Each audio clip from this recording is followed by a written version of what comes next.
찬송가 301장입니다.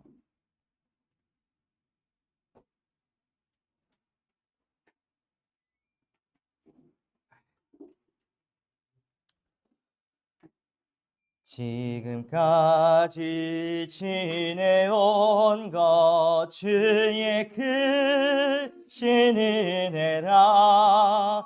한이 없는 주의 사랑 어찌 이름하랴.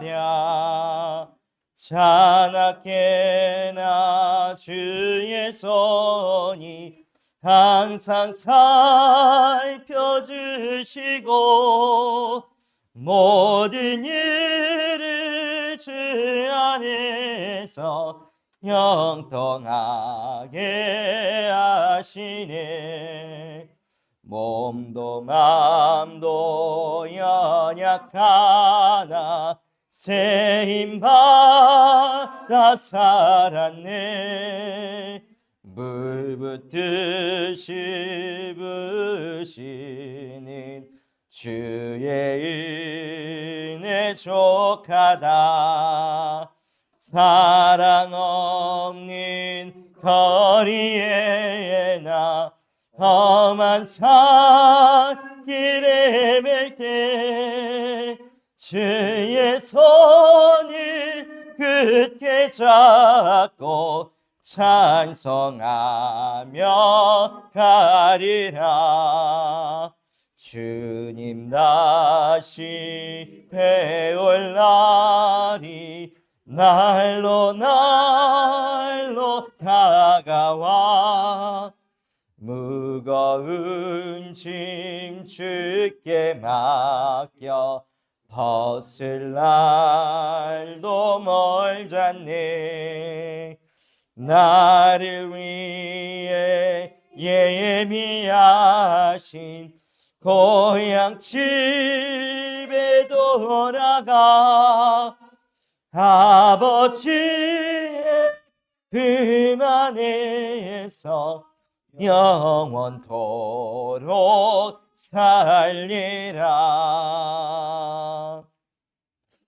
하나님 아버지 감사합니다. 지금 이 시간 새가족부 예배로 하나님께 예배하게 하심에 감사를 드립니다. 예배하는 이 시간 하나님의 말씀이 들려져서 하나님이 나와 함께 하심이 믿어지고 누려지는 인생이 되게 하여 주시옵소서. 나도 모르게 사람 의지하고 경제 의지하고 세상 의지하다가 상처받을 수밖에 없는 나의 영혼 속에 지금 이 시간 여자유선 대신 예수 그리스도께서 빛으로 역사하셔서 오직 여호와 하나님만을 의지하는 하나님의 자녀로 살아갈 수 있도록 축복하여 주시옵소서. 예배 집중을 방해하는 모든 흑암의 권세가 무너지게 하시고 지금 이 시간 하늘 보좌의 축복이 임하는 예배가 되게 하여 주시옵소서. 지금도 살아서 우리와 함께 하시는 예수 그리스도의 이름으로 기도합니다. 아멘. 하나님의 말씀 창세기 1장 27절 28절 말씀입니다.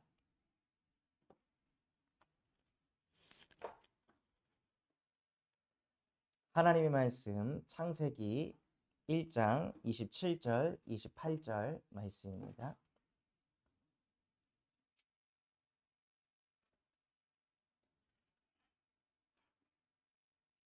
창세기 1장 27절 28절 두 절 말씀 우리 다 같이 합독하도록 하겠습니다. 하나님이 자기 형상 곧 하나님의 형상대로 사람을 창조하시되 남자와 여자를 창조하시고 하나님이 그들에게 복을 주시며 하나님이 그들에게 이르시되 생육하고 번성하여 땅에 충만하라. 땅을 정복하라. 바다의 물고기와 하늘의 새와 땅에 움직이는 모든 생물을 다스리라 하시니라. 아멘. 하나님께서 사람을 창조하실 때 오늘 읽은 말씀에 보면은요, 하나님이 자기의 형상대로 사람을 창조했다고 말씀하셨습니다. 그래서 사람은 어떤 존재냐? 하나님의 형상을 가진 영적 존재입니다. 그래서 우리가 영이신 하나님 앞에 예배할 때, 하나님을 찬양할 때 이상하게 마음이 평안하고 행복합니다. 저희 그 교회 집사님의 그 자녀의 남자친구가 그 아버지 사업을 물려받아 가지고 고등학교 졸업 앨범 사진을 찍으러 갔어요. 근데 찍으러 갔는데 마침 그 고등학교가 미션 스쿨이라서 찬양을 하고 있는데 거기 앉아 가지고 찬양을 듣는데 이 남자 청년이 자기도 모르게 막 눈물이 나는 거예요. 그러면서 그 찬양이 끝나고 자기 여자친구한테 "나 교회 가야겠다. 나 예배해야겠다." 라고 고백을 했다 하더라고요.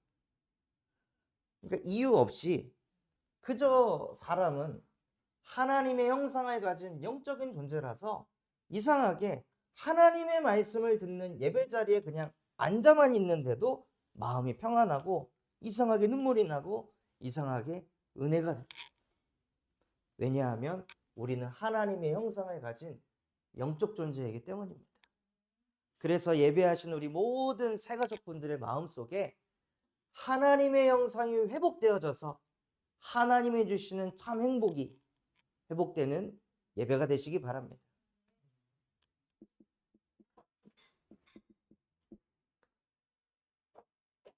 창세기 1장 28절에요. 하나님의 형상대로 사람을 창조하시고 그 다음에 생육하고 번성하고 정복하고 다스릴 수 있는 축복을 우리에게 주셨습니다. 그래서 그 축복이 언제 오냐? 하나님이 나와 함께하는 게 믿어질 때 그때 하나님께서 우리에게 따라다니시면서 축복을 부어주신다. 내가 축복을 받으려고 막 하나님한테 이렇게 하고 저렇게 하고 그래서 축복을 받는 게 아니라 원래 인간은 하나님의 형상대로 창조돼서 하나님과 함께할 때 하나님이 따라다니시면서 축복을 쏟아 부어주십니다. 그게 원래 인간입니다. 그런데 이 인간이 하나님과 함께하기보다 하나님의 말씀에 순종하기보다 하나님의 말씀에 불신앙을 하고 하나님의 말씀을 믿고 하나님의 말씀이 우리 생각의 기준이 돼야 되고 우리의 방향의 지표가 돼야 되는데요. 하나님의 말씀을 믿질 않으니까요. 사람이 뭐가 되냐? 나중심이 되는 거예요. 자기밖에 모르는 생각 속에 딱 갇히는 거예요. 상대방의 처지, 상황, 현실 안 보이고 내 기준, 내 생각만 가지고 상대방을 볼 수밖에 없는 거예요. 그래서 저도 결혼하고 나서 사모하고 이렇게 외출하려고 하는데 사모가 저한테 당신 그 옷이 지금 맞아? 하고 얘기를 하더라고요. 내 옷이 어때서? 그 사모 옷을 보라면서 이 컬러하고 당신 컬러하고 맞다고 생각해? 그럼 이제 저는 이제 집 가가지고 다시 또 그 컬러에 맞춰서 옷 바꿔 입고 가야 되는 거예요. 그거를 이제 겪고 나서 그 다음에 제가 뭘 했냐? 그럼 다음엔 내가 먼저 옷 입어야지. 먼저 옷 딱 입고 기다리는 거예요. 내가 먼저 옷 입었으니까 나한테 맞추나 안 맞추나 하고 봤는데 나한테 안 맞추더라고요. 그래서 내가 먼저 입었는데 왜 나한테 안 맞추냐 하니까는 막 어이없다는 식으로 저를 이렇게 쳐다보는데 더 막 마음이 좋지 않더라고요. 인간이요.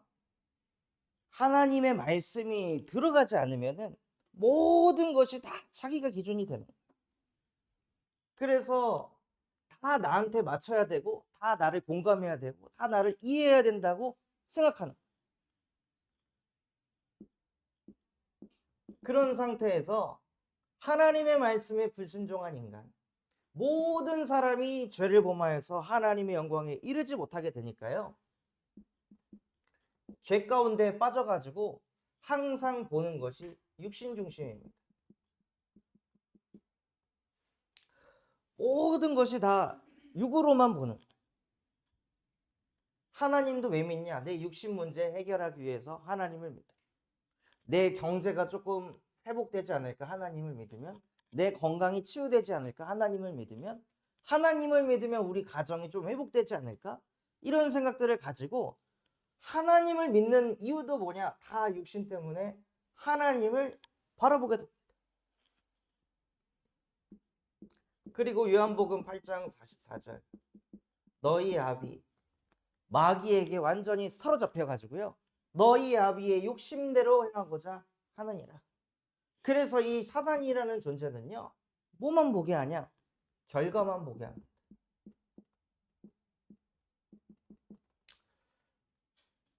응답했냐 안 했냐? 이것만 보는 거예요. 하나님이 내 기도에 응답했냐 안 했냐?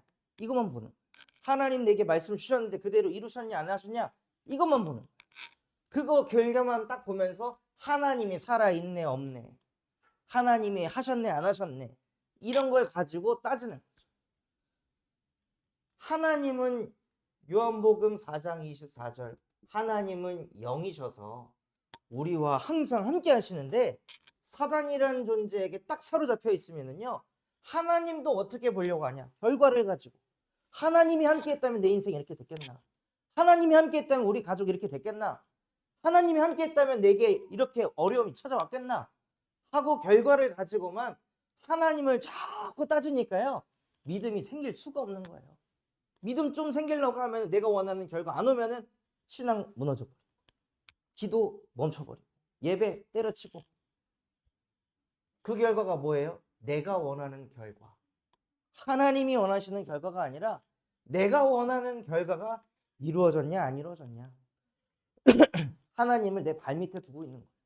하나님을 믿는다고 하지만 결국에는 하나님조차도 내 발 아래 두고 내가 원하는 대로 다 하나님 해줘야지. 아버지라며. 아버지라며. 하나님 아버지라며 그럼 내 기도 다 들어줘야지. 우리의 부모가 자식이 원한다고 모든 걸 전부 다 해줍니까? 자녀에게 필요 없으면 안 해주십니다. 기다려야 되면은 기다리게 하십니다. 그런데 이 흑암이라는 존재는요, 우리의 영을 딱 잡아가지고 지금 당장 결과가 있어야 되고 지금 당장 변화가 있어야 하나님이 나와 함께 한다고 속게 만드는 거예요. 그러니 나와 하나님과의 관계가 무너질 수밖에 없는 거예요. 하나님과 함께 했던 인간의 관계가 뚝 끊어져가지고 어떤 문제가 찾아오냐? 영적인 문제가 찾아와요. 영적인 문제는 귀신 소리가 들리기도 하고 보이기도 하지만 영적인 문제는 무엇이냐면요, 하나님이 나와 함께 하시는 게 안 믿어지는 거예요. 예배하는 지금 이 시간 하나님께서 영으로 우리와 함께 하시거든요. 두세 사람이 내 이름으로 모여 있을 때 내가 그곳에 함께 한다 하셨습니다. 지금 이 시간도 하나님이 우리와 함께 하시는데 하나님이 나와 함께 하는 게 안 믿어지는 거예요. 내가 원하는 결과가 안 생기니까. 그리고 나서 하나님이 나와 함께 하는 게 안 믿어지고 하나님이 의지가 안 되니까요, 다른 것을 믿기 시작하는 거예요. 하나님을 신뢰하고 하나님을 의지해야 될 인간이 다른 것을 신뢰하고 다른 것을 믿는 것을 보고 우상숭배라고 합니다. 그 우상은 눈에 보이지 않는 다른 신일 수도 있고 귀신일 수도 있고 사람일 수도 있고 돈일 수도 있고 현실일 수도 있고 상황일 수도 있습니다. 혹은 내 생각일 수도 있는 거예요. 내 경험일 수도 있는 거예요. 하나님의 말씀보다 더 높아져 있는 그 모든 것들이 우상입니다. 우상 숭배할 때 하나님께서 3, 4대를 멸하게 한다고 하셨어요. 교회를 우리 집안은 이렇게 열심히 다녔는데 왜 아버지도 암, 나도 암, 왜 줄줄이 다 그냥 교회만 다닌 거죠.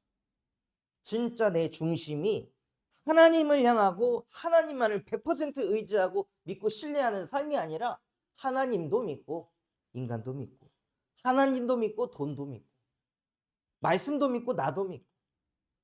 하나님께서 원하시는 건 무엇이냐? 나만 의지해라. 오직을 해라. 그게 하나님이 원하시는 신앙이고 믿음이거든요. 이거저거 믿으면서 믿는 거는 믿음이 아니죠. 30% 믿는 게 어떻게 믿음이에요? 안 믿는 거지. 99% 믿는 게 어떻게 믿음이에요? 안 믿는 거지. 100% 믿는 게 믿는 거잖아요. 그래서 우상 숭배를 하니까요, 믿어야 될 존재를 믿어야 되는데 믿으면 안 될 존재를 자꾸 믿으니 정신이 시달릴 수밖에 없는 거예요. 정신의 문제가 계속해요. 이번에 전주 보호관찰소 가서 사례회의를 하는데 한 청년이 아버지를 그렇게 신뢰하고 믿고 의지하면서 삶을 살아가다가 대학교 때 진학을 앞두고 아버지하고 진학 문제를 가지고 얘기하는데 아버지가 나를 공감을 안 해줘.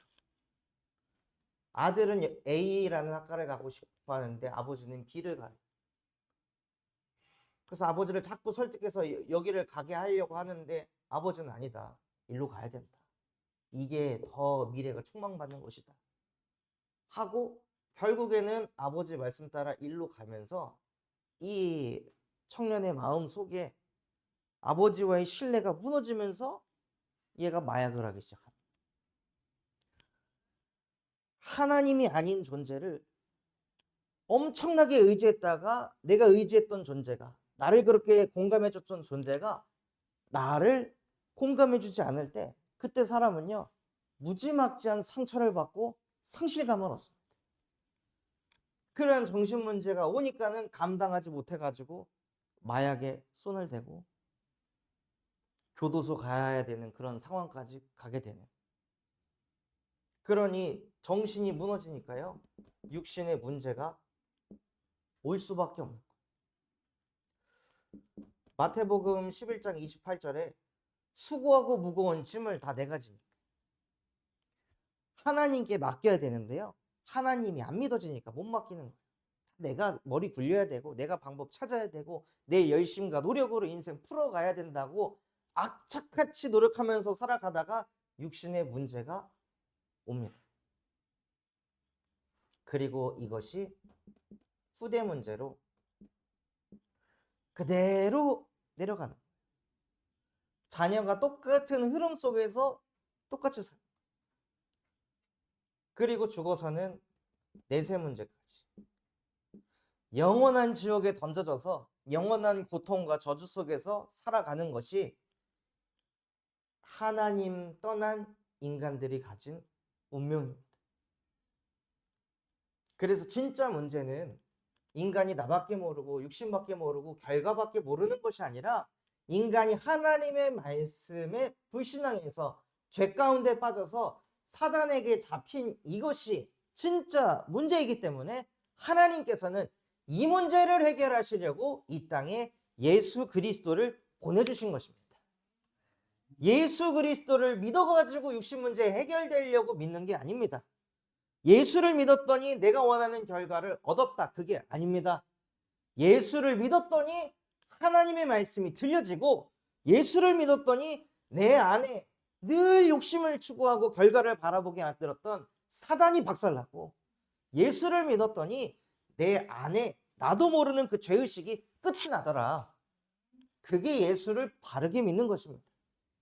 그래서 그것을 위해서 하나님께서 로마서 5장 8절 우리가 아직 죄인이 되었을 때 아담과 하와의 선악과 사건으로 모든 사람이 죄를 범하게 되었는데요.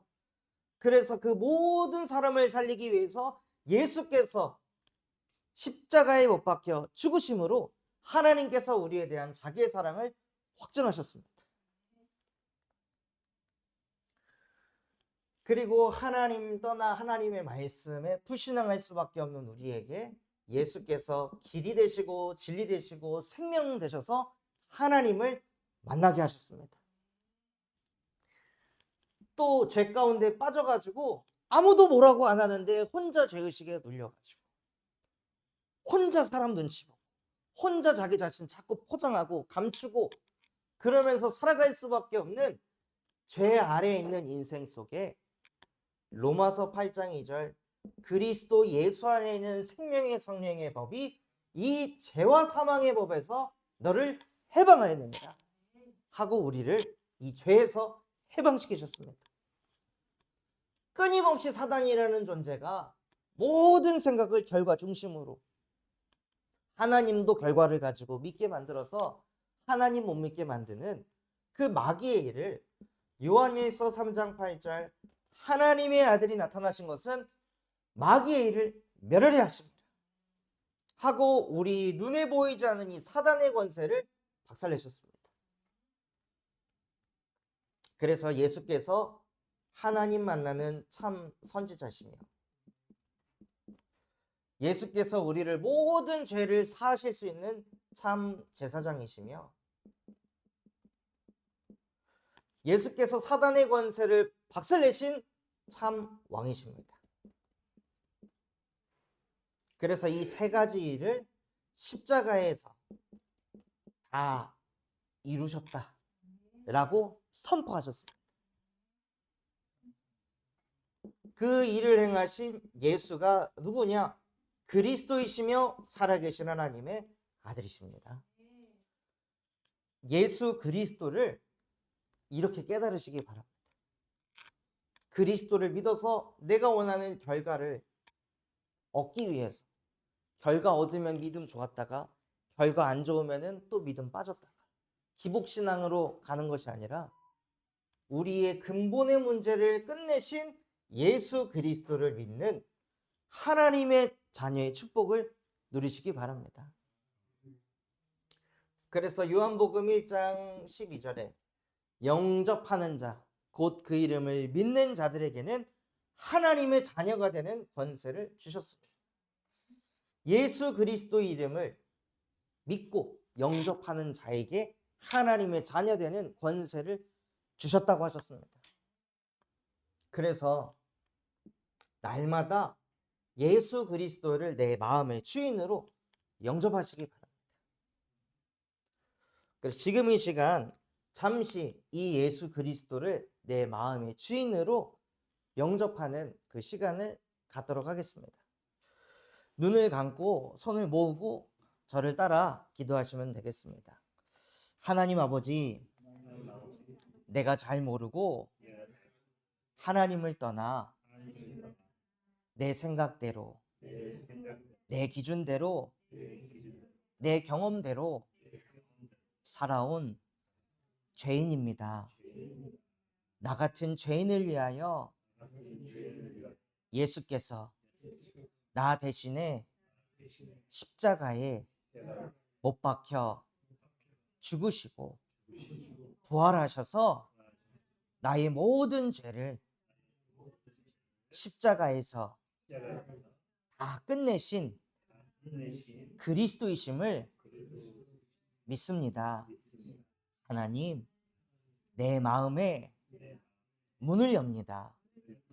내 속에 들어오셔서 영원히 나와 함께 해주세요.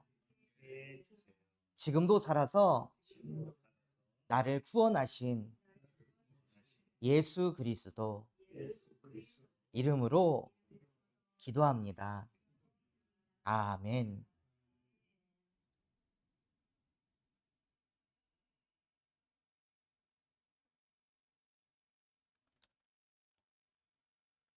말씀 그대로 예수 그리스도를 믿고 마음의 주인으로 영접할 때 하나님의 자녀 되는 권세를 주십니다. 그래서 이제는 그 권세를 가지셨으니 뭐 한 가지만 기억하시면 되냐? 예수가 그리스도이시다. 그래서 그리스도께서 나의 죄 문제 끝내셨고 사단의 머리 박살내셨고 말씀 안 들리게 하는 나의 영적 상태를 바꾸셨다. 그래서 우리가 하나님의 자녀이기 때문에 오늘 무엇하냐? 오늘 예배하는 것입니다. 그래서 하나님의 자녀가 되셨을 때 최고의 축복은 무엇이냐? 하나님께 예배하는 시간. 그 시간이 내 영혼이 살고 나의 모든 것이 살아나는 시간입니다. 그래서 우리 모든 새가족분들이 항상 예배자의 축복 누리시기를 예수 그리스도의 이름으로 축원합니다. 하나님 아버지 감사합니다. 오늘 말씀 주신 그대로 예수께서는 내가 원하는 결과를 이루기 위해 이 땅에 오신 것이 아니라 하나님의 형상을 잃어버려 말씀 들리지 않고 죄 가운데 빠져 사단에게 잡힌 문제를 십자가에서 다 끝내신 그리스도이심을 믿습니다. 날마다 예수 그리스도의 이름 가지고 기도하게 하시고 선포하게 하시고 고백하게 하셔서 음부의 권세가 무릎 꿇는 축복을 허락하여 주시옵소서. 그래서 우리 새 가족분들이 가는 걸음걸음마다 하늘 보좌의 축복이 임하게 하여 주시옵시고, 어떤 상황 속에서도 하나님을 의지하고 신뢰하여 하나님이 나와 함께 하심이 믿어지고 누려지는 영적 상태가 되게 하여 주시옵소서. 지금도 살아서 우리와 함께 하시고 힘과 능력을 주시는 예수 그리스도의 이름으로 기도합니다. 아멘. 감사합니다.